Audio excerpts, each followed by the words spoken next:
Now we will see how funds are added to the Kimi agency's dashboard. Simply on the left side, you will see three options. You need to go to the wallet. This is Kimi's wallet.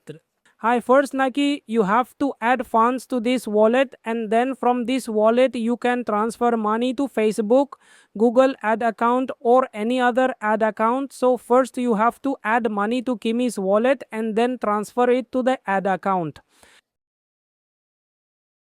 Hey Kit, you need to click on add money, then click on add money here. If you select PayPal, you will see 5 or 6 options here.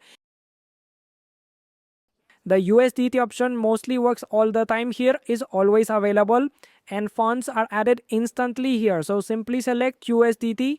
The address will be shown below. Whenever you add funds, you will see the address below. You have to make the payment to this address. Like here, it is TRC20. Here it is BBT20. So you can make the payment to whichever you want. After making the payment, how much have you paid?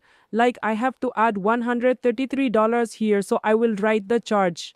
133, and then you have to add the transaction ID here. If you are doing it from any Binance or any exchange platform, you get the transaction ID directly.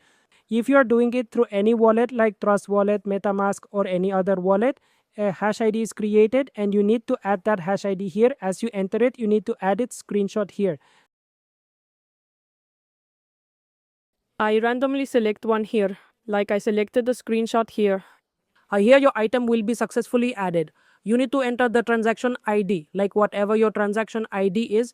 After adding the transaction ID, you need to click on confirm. When you click on confirm, within 5 to 10 minutes, your payment will be approved. Once the payment is approved, your payment will be displayed here in this manner. This dollar icon you see here will show your total amount, how much fund do you have.